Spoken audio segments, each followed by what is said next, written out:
he presents this in Power versus Force that seems to bring it all home very clearly. Let's attempt to understand all of this through an example. Imagine a bum on a street corner in a fashionable neighborhood. Can you get a picture of that? Bum, street corner, fashionable neighborhood.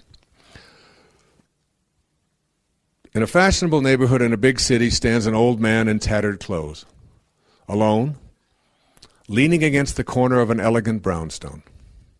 Look at him from the perspective of various levels of consciousness and note the differences in how he appears. From the bottom of the scale, at a level of 20, the level of shame, this bum is dirty, disgusting, and disgraceful. And that's how you view him, and you know people who do. And you may know yourself as having done that at one time. From the level of 30, which is guilt, he would be blamed for his condition.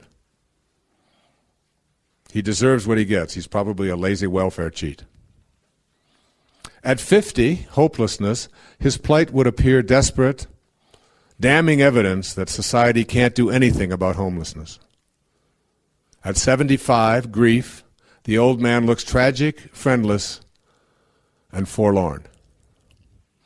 At a consciousness level of 100, fear, we might see him as threatening, a social menace. Perhaps we could call the police before he commits some crime. At 125, desire, he might represent a frustrating problem. Why doesn't somebody do something? At 150, anger, the old man might look like he could be violent. Or on the other hand, you might become furious that such conditions exist in the first place. At 175, we're still at levels that still weaken you. Pride. He could be seen as an embarrassment or as lacking the self-respect to better himself. And at 200, courage, now we're at the distinction between truth and falsehood and that which empowers rather than weakens. We're at power rather than force. At 200, we might be motivated to wonder if there's a local homeless shelter. All he needs is a job and a place to live. At 250, neutrality, the bum looks okay. Maybe even interesting. Live and let live, we might say. After all, he's not hurting anyone. At 310, willingness, we might decide to go down and see what we can do to cheer this fellow up. Or volunteer some time, perhaps, at a local mission. At 350, acceptance, the man on the corner appears intriguing. He probably has an interesting story to tell. He's where he is for reasons we may never understand. At 400, reason, he's a symptom of the current economic and social malaise, or perhaps a good subject for in-depth psychological study. Now we move to the higher levels. At the higher levels, the old man begins to look not only interesting, but friendly, then lovable. Perhaps we would then be able to see that he was, in fact, one who had transcended social limits and gone free. Maybe a joyful old guy with the wisdom of age in his face and the serenity that comes from indifference to material things. At 600, peace, the highest level any of us will ever attain here. He is revealed as one's own self in a temporary condition. Can you see the difference? Can you see the distinctions between how we look at things? A simple bum standing on a corner and all of the attendant ways that we have of processing it, some of which will weaken us individually and collectively, and some of which will empower us individually and collectively. This idea of ignoring what the senses tell us, because we go through our days, we go through our life, and we pay attention to what we see and what we touch and what we feel and what we smell, and that becomes our reality, and we think that that's the only reality that there is. If I can touch it, if I can see it, if I can grab a hold of it, I can smell it, then that makes it real. And if I can't, then it's unreal. And what this is really about is understanding the power of our imagination, so that when we put an I mean, let's just say you've got you've got a cold or you've got a flu or something like that, and if you're putting into your imagination, I am well, I am perfect health, I am well. But you watch your nose and it sneezes and it's running, and you got a fever, and you're tired and all of that. The concept of being able to say I am well and living from that place in your imagination, it's like it's so foreign to us, because we're just so convinced that what our senses tell us is the only reality that there is. And what this is really all about is being able to live from the end and put it into your imagination, and regardless of what your senses tell you, regardless of what it says on the internet, regardless of what information people are sending to you, regardless of what it says on TV or articles that you read or whatever it is, whatever I am you would like to have, including I am prosperous, I am abundant,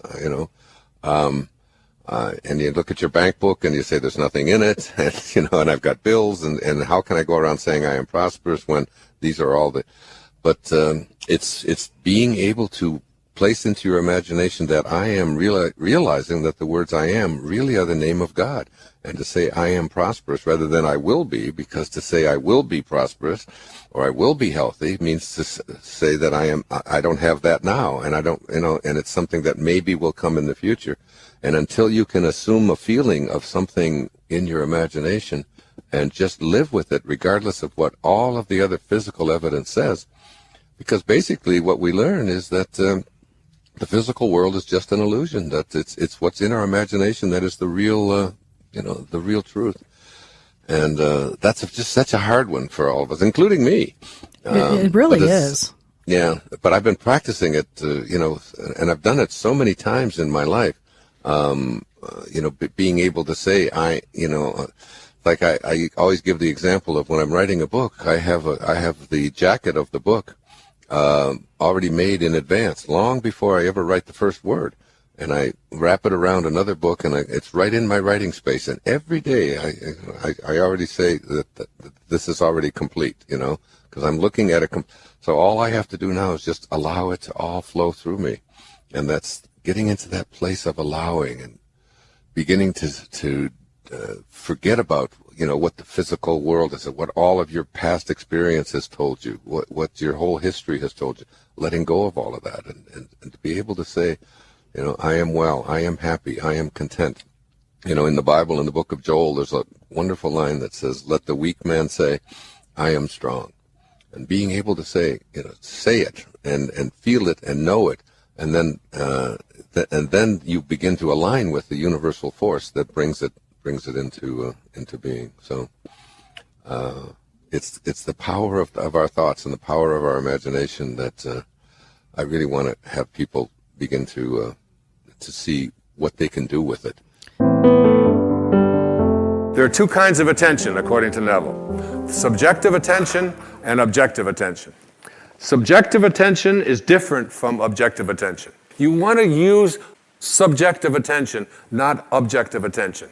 Neville says there's an enormous difference between attention directed objectively and attention directed subjectively. And the capacity to change your future depends on the latter. Whatever you have placed into your imagination, you always go to your reality and call that which does not exist as if it did. I am, and I have a rule about it. It's don't complain and don't explain. You don't have to explain what you have placed into your imagination. It is totally yours. One of my great teachers in my life in my early doctoral years was Dr. Abraham Maslow. He said, become independent of the good opinion of other people. Trust yourself. Subjective attentions, you, and only you, capital Y-O-U, are the subject that impacts the burning desire in your imagination. You are living and feeling as if your future dreams are a present fact. Love is the feeling you must learn to assume. Subconscious mind is really a piece of the one mind, and you and I are living in that mind. This universal subconscious mind is the first cause and the stuff from which all things are made. This thingless thing is really love. When you feel it, truly feel it within as your private inner awareness regarding what you would like to manifest, you gain the power of creation. Recall what St. Francis of Assisi said in one line of his famous prayer, "Lord, make me an instrument of thy peace. Where there is hatred, let me sow love." You are asking in this prayer to have the feeling of the wish fulfilled. When you experience anger, frustration, fear, doubt, worry, stress, and so on, ramp up your love and immerse those negative feelings in a container of pure love. Simply choose to feel good, because every moment of offering love brings your little sliver of subconscious mind into harmony with the all-creating one universal subconscious mind that is defined as love. I trust I've awakened with you the awareness that your feelings play a huge role in your becoming a God-realized manifesting being.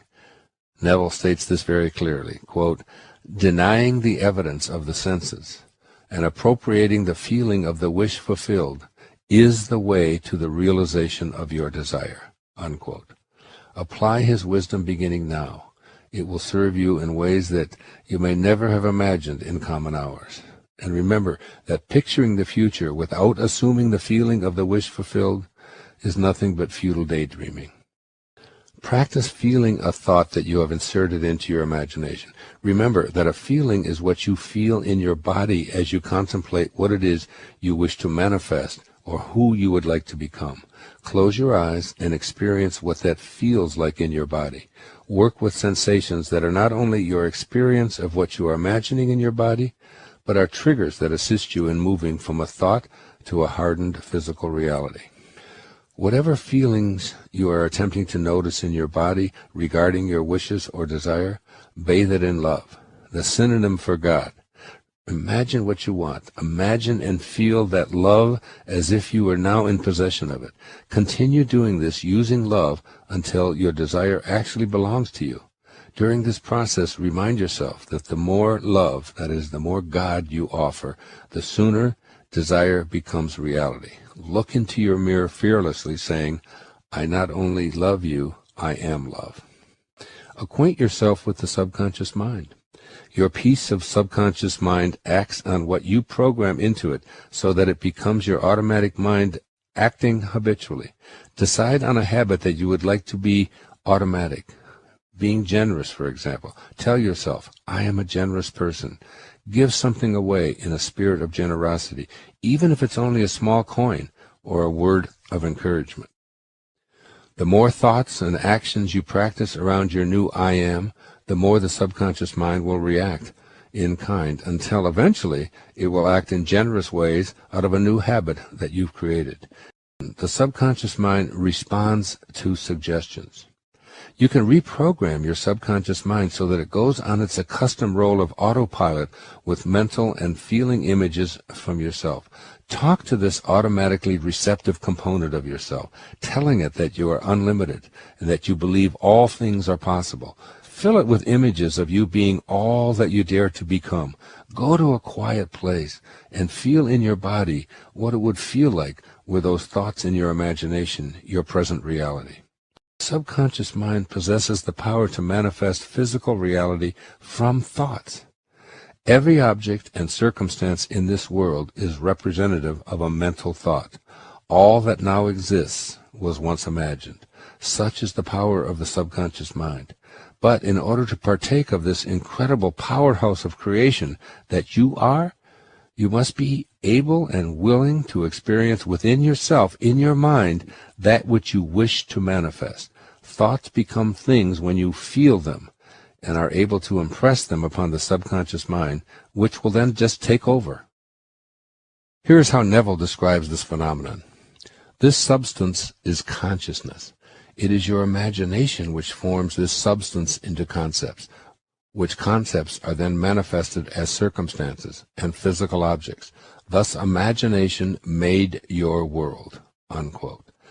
And then his take on the importance of feelings in programming the subconscious mind. He says, quote, "The reality of your assumption has its being in complete independence of objective fact and will clothe itself in flesh if you persist in the feeling of the wish fulfilled. When you know that assumptions, if persisted in, harden into facts, then events which seem to the uninitiated mere accidents will be understood by you to be the logical and inevitable effects of your assumption. You have the power to impress upon the subconscious mind any I am of your choosing." There's nothing natural about living a life filled with stress and anxiety, having feelings of despair and depression, and needing pills to tranquilize yourself. Agitated thoughts that produce high blood pressure, a nervous stomach, persistent feelings of discomfort, an inability to relax or sleep, and frequent displays of displeasure and outrage are violating your natural state. Believe it or not, you have the power to create the naturally stress-free and tranquil life you desire. You can utilize this power to attract frustration or joy, anxiety or peace. When you're in harmony with the 7 faces of intention, you can access and pull from the source of all in order to fulfill your intention of being stress-free and tranquil. So if it's natural to have feelings of well-being, why is it that we seem to experience so much unwellness and tension? The answer to this question provides you with the key that leads to the peaceful life you desire. Stress is a desire of the ego. We speak of stress as if it were present in the world as something that attacks us. We say things like, "I'm having an anxiety attack," as if anxiety is a combatant. But the stress in your body is rarely the result of external forces or entities attacking you. It's the result of the weakened connecting link to intention caused by your belief that ego is who you are. You are peace and joy, but you've allowed your ego to dominate your life. The following lighthearted way to stop taking yourself so seriously is from a book by Rosamund and Benjamin Zander. He's the conductor of the Boston Philharmonic Orchestra, titled The Art of Possibility. It illustrates in a delightful way how we allow ego to create many of the problems we encounter that we label stress and anxiety. It's called Rule Number 6. I'll share it with you. 2 prime ministers are sitting in a room discussing affairs of state. Suddenly a man bursts in, apoplectic with fury, shouting and stamping and banging his fist on the desk. The resident prime minister admonishes him. "Peter," he says, "kindly remember Rule Number 6. Whereupon Peter is instantly restored to complete calm, apologizes, and withdraws. The politicians return to their conversation, only to be interrupted yet again 20 minutes later by an hysterical woman gesticulating wildly, her hair flying. Again, the intruder is greeted with the words, "Marie, please remember Rule Number 6. Complete calm descends once more, and she, too, withdraws with a bow and an apology. When the scene is repeated for a 3rd time, the visiting prime minister addresses his colleague. "My dear friend," he says, "I've seen many things in my life, but never anything as remarkable as this. Would you be willing to share with me the secret of Rule Number 6? "Very simply," replies the resident prime minister. "Rule Number 6 is, don't take yourself so damn seriously." "Ah," says his visitor, "that's a fine rule." After a moment of pondering, he inquires, "And what, may I ask, are the other rules?" "Oh, there aren't any." As you encounter stress, pressure, or anxiety in your life, remember Rule Number 6. At the moment you realize you're thinking stressful thoughts. By noticing and discontinuing the inner dialogue that causes stress, you may be able to prevent its physical symptoms. What are the inner thoughts that produce stress?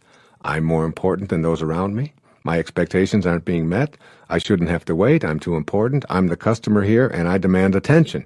No one else has these pressures.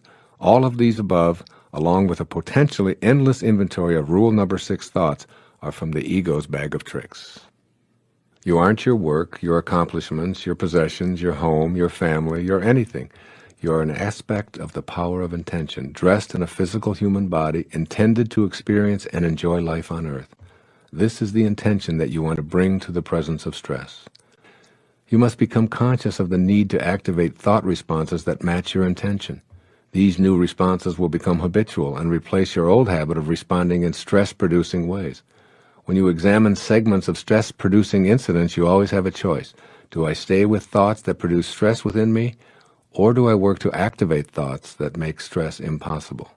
Here's another easy tool that will help you to replace the habit of choosing anxiety and stress. I call them 5 magic words. Here they are. I want to feel good.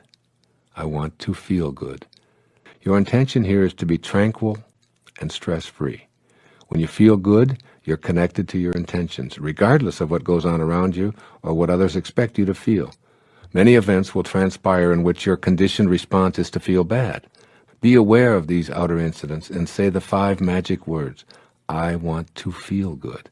In that precise moment, ask yourself if feeling bad is going to make the situation any better. You'll discover that the only thing that feeling bad accomplishes in response to outer situations is to plummet you into anxiety, despair, depression, and of course, stress. Instead, ask yourself in that moment what thought you can have that will make you feel good. When you discover that it's responding with kindness and love to the bad feeling, which is quite different from wallowing around in it, you'll begin experiencing a shift in your emotional state. Now you're in vibrational harmony with your source, since the power of intention knows only peace, kindness, and love.